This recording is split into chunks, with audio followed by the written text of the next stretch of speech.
निज भाषा उन्नत है सब उन्नत के मूल, बिन निज भाषा ज्ञान के मिटत नहीं को सूल। अंग्रेजी पढ़ के यद्यपि सब गुण होत प्रवीण, पर निज भाषा ज्ञान बिन रहत हीन के हीन। मित्रों, आज जिस कवि, लेखक, पत्रकार की बात करने जा रहा हूं, उनके नाम का अर्थ ही है भारत का चंद्रमा। आपने सही पहचाना, मैं बात कर रहा हूं भारतेंदु हरिश्चंद्र जी की, जो आधुनिक हिंदी के पितामह हैं। जिस तरह से मात्र 32 वर्ष की अल्पायु में शंकराचार्य जी ने भारत में 4 पीठों की स्थापना की थी, उसी प्रकार से इन्होंने आधुनिक हिंदी साहित्य की नींव रखी थी। भारतेंदु हरिश्चंद्र जी का जन्म सन 1850 ईस्वी में उत्तर प्रदेश के वाराणसी जिले में हुआ था। इनके पिता बापू गोपाल चंद्र स्वयं एक महान नाटककार थे और साहित्य प्रेमी थे। भारतेंद्र बाबू हरिश्चंद्र ने कुल 3 संस्थाएं थी जिनका स्थापना किया था। पहली थी कविता वर्धनी सभा, उसके बाद पेन रीडिंग क्लब और तीसरा था तदीय समाज। तो भारतेंद्र बाबू ने 1870 ईस्वी में कविता वर्धनी सभा की स्थापना की थी, जिनमें नए कवियों की कविताओं का पाठ किया जाता था। 1873 में इन्होंने पेन रीडिंग क्लब की स्थापना की, जिसमें जो लेख होते थे उसका पाठ होता था और बाद में वो लेख हरिश्चंद्र मैगजीन और हरिश्चंद्रिका में छपते थे। भारतेंद्र बाबू हरिश्चंद्र वैष्णव संप्रदाय से दीक्षित थे। इस कारण इन्होंने तदीय समाज की स्थापना की थी, जिस संस्था में धार्मिक एवं ईश्वर संबंधित विचार विमर्श किए जाते थे और इसके प्रचार किया जाता था। इस प्रकार से देखते हैं 1873 में पेन रीडिंग क्लब, 1870 में कविता वर्धनी सभा और उसके बाद तदीय समाज की स्थापना की गई थी। भारतेंद्र बाबू हरिश्चंद्र जी के द्वारा संपादित प्रमुख पत्रिकाओं में से थी कवि वचन सुधा, जो 1868 ईस्वी में प्रकाशित होती है। दूसरी थी हरिश्चंद्र मैगजीन, जो 1873 ईस्वी में प्रकाशित होती है। हरिश्चंद्र मैगजीन का ही नाम बदल करके हरिश्चंद्रिका कर दिया गया। याद रखने वाली बात है कि हरिश्चंद्र मैगजीन का ही नाम बदल कर बाद में हरिश्चंद्र चंद्रिका कर दिया गया था। और स्त्री शिक्षा हेतु बाल सुबोधनी का प्रकाशन संवत 1931 में किया गया था। अब देखिए, संवत में आपको 57 जो घटाएंगे, कितना 57 घटा देंगे तो ईस्वी आ जाएगी। संवत और ईस्वी में 57 साल का अंतर होता है।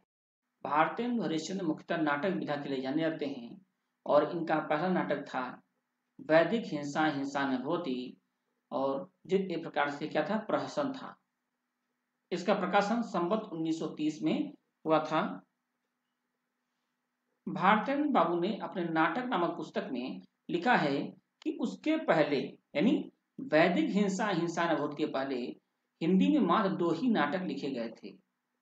पहला था आनंद रघुनंदन, जो महाराज विश्वनाथ सिंह ने लिखा था। दूसरा था बाबू गोपाल चंद्र का नहुस नाटक। याद रखने वाली बात है कि हिंदी में वैदिक हिंसा न होते से पहले केवल 2 नाटक ही लिखे गए थे। पहला था आनंद रघुनंदन, जो विश्वनाथ सिंह के द्वारा लिखा गया था, और दूसरा था बाबू गोपाल चंद्र के द्वारा लिखा गया नहुस नाटक। और ये दोनों नाटक ब्रज भाषा में हैं। वैदिक हिंसा न होत में इसमें धर्म और उपासना के नाम पर होने वाले अनेक प्रचलित आडंबरों का विरोध किया गया है, आडंबरों को दिखाया गया है। और दूसरा चंद्रावली जो नाटक है वो प्रेम के आदर्श प्रस्तुत किया गया है। इस नाटक में विशेष विश्वमौषधम, देसी रजवाड़ों के कुचक्रपूर्ण परिस्थितियों का चित्रण इसमें किया गया है। भारत दुर्दशा, देश की स्थिति को मनोरंजक ढंग से प्रस्तुत किया गया है। देश की वर्तमान स्थिति कैसी थी, इसको बहुत ही मनोरंजक ढंग से प्रस्तुत करने का कार्य भारत दुर्दशा में किया गया है। नील देवी नाटक जो था पंजाब के हिंदू राजा पर मुसलमान की चढ़ाई का ऐतिहासिक वृत्तांत है। अंधेर नगरी जैसा बताया गया है। इनका सबसे प्रसिद्ध नाटक है जो सबसे ज्यादा पढ़ा गया है। इसमें इन्होंने अंग्रेजी राज्य को अंधेर नगरी बताया है। अंधेर नगरी, चौपट राजा, सवा सिर भाजी सवा सिर खाजा। यह नाटक बहुत ही मनोरंजक और ज्ञान देने वाला है। साथ ही उस समय की तत्कालिक अंग्रेज राज्य की परिस्थितियों को भी चित्रित करने वाला है। प्रेम योगिनी वर्तमान पाखंड में धार्मिक एवं सामाजिक जीवन के मध्य अपनी परिस्थितियों का चित्रण किया गया है।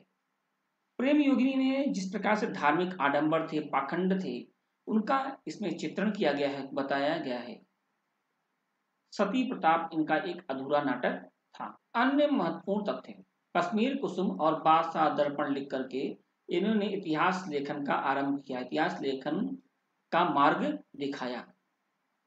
भारतीय मंडल के लेखों में थे बद्रीनाथ चौधरी प्रेमघन, पंडित प्रताप नारायण मिश्र, बाबू तोताराम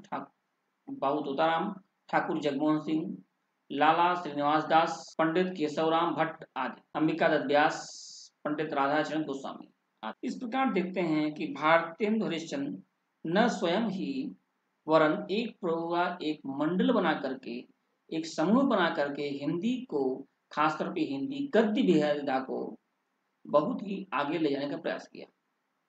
कविता काव्य लेखन तो बहुत समय से चल रहा था, परंतु हिंदी में गद्य लेखन का कार्य वस्तुतः भारतेंदु हरिश्चंद्र के बाद से ही शुरू हुआ।